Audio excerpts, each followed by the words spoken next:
ভ্রমণ একটি আনন্দের বিষয়, সবাই কম বেশি ভ্রমণ করতে চায়, দেশে কিংবা বিদেশে।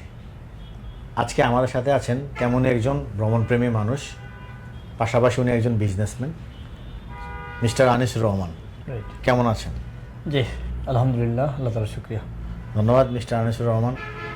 আপনার কাছে জানতে চাইব, আপনার যে এই ভ্রমণ জার্নিটা, আপনার ভ্রমণের যে ভিসা প্রসেসিং থেকে শুরু করে air ticketing, hotel booking, immigration guidelines, এই বিষয়গুলা আমরা জানি মোটামুটি বাংলাদেশের প্রেক্ষাপটে একটু হ্যাসেল ফ্রিভাবে কীভাবে আপনি করেন, এবং আমাদের সাথে আপনার জার্নিটা একটু যদি আপনার এক্সপিরিয়েন্সটা শেয়ার করতেন আমাদের সাথে।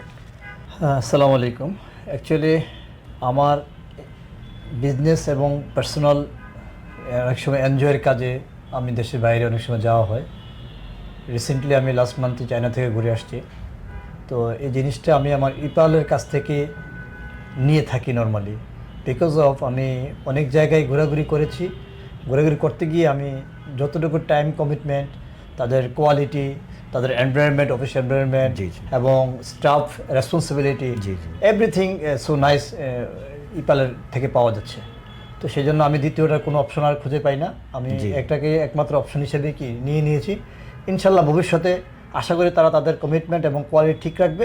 আমিও আমার সব কিছু এখান থেকেই করার চেষ্টা করব, এবং আমার যারা রিলেটিভ, আমার যারা ফ্রেন্ড সার্কেল আছে তাদেরকেও আমি এখানে ইনভাইট করবো ইনশাল্লাহ। এটা আমার মানে মাথায় চলে আসছে।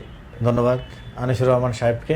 আপনার ব্যবসা আরও প্রসারিত হোক এবং আপনার ভ্রমণ যাত্রা আরও দীর্ঘায়ু হোক, এই কামনায় শেষ করতেছি। আসসালামু আলাইকুম।